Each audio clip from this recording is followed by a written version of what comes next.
Reverse engineer your competitors' top content. In the previous video, I mentioned that you're going to have to mix in your original content. Now, the question that's probably on the top of your minds is, how do I know which content to produce?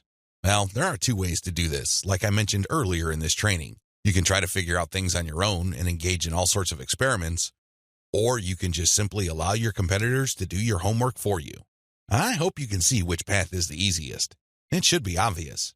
If you are sending the very best content on your niche, your original content must be at the same level or better. Otherwise, your followers are not going to take the bait. They're not going to trust your brand.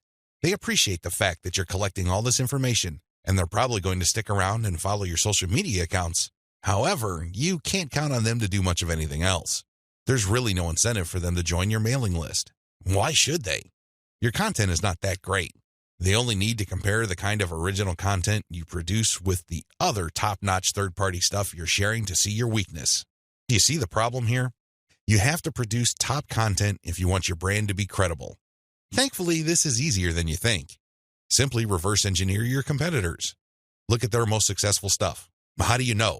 Look at the social media indicators of their content. How many likes does their top content get? How many shares? Is there any other indicator that shows that this content actually has traction?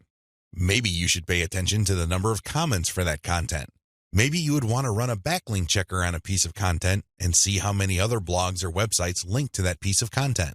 This is how you measure the overall success of any single piece of content so you can use it as a template, if you will, for your own content.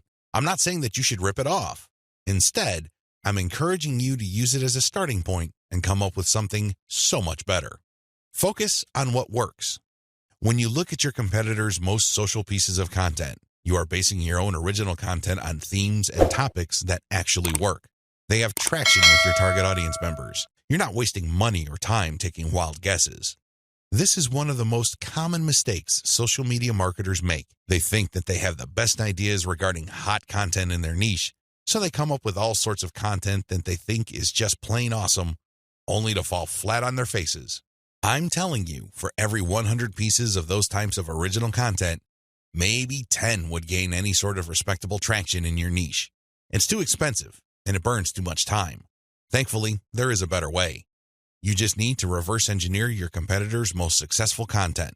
Use that as a starting point. You can adjust them. You can modify them. You can come up with your own variations. But at least you get a head start.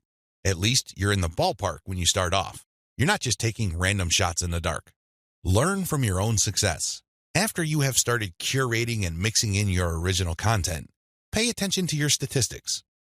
They should tell you which of your content gets the most love. If you notice that a handful of your curated third-party content gets a lot of retweets, shares on Facebook, or any other indication of social media engagement, pay close attention to those pieces of content. At some level or another, they struck a nerve. They caught your audience members' attention in a very positive way. Find these successful curated pieces of content and create original versions of them. Similarly, if you have many different original pieces of content, only a handful of them will be really successful. Pay attention to those. Find them. Once you've identified them, create more of them. Focus on the same themes and present similar information the same way. The key here is to focus on what works and expand it and grow it. Ditch the stuff that failed. Build on your strengths. Create derivative, cross-platform variations of your most successful content. Now that you have a clear idea of how to create content that has proven traction, don't just keep reverse engineering it. While you need to continue doing that, you also have to do something else. Create derivative or cross-platform versions. For example, one particular type of blog post does well on all your social media accounts. Identify its themes, pay attention to its patterns, and come up with another blog post. See if that works. If you achieve the same level of success, you're onto something. This is not a fluke. This is not a one-time thing. You have struck on a theme that your audience members readily enjoy. The next step is to take things to a whole other level.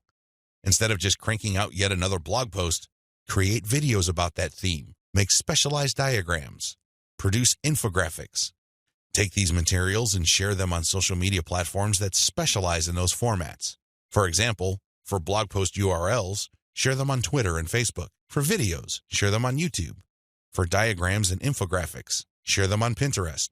Drilling even deeper, Look at your hottest blog posts and strip out key questions and use these as leads or titles for tweets. Tweet the same content several times over the course of a week. Of course, don't drop it all in 1 hour, but space them out. Still, when you use the right questions, you become very visible on Twitter. Pair these with the right hashtags.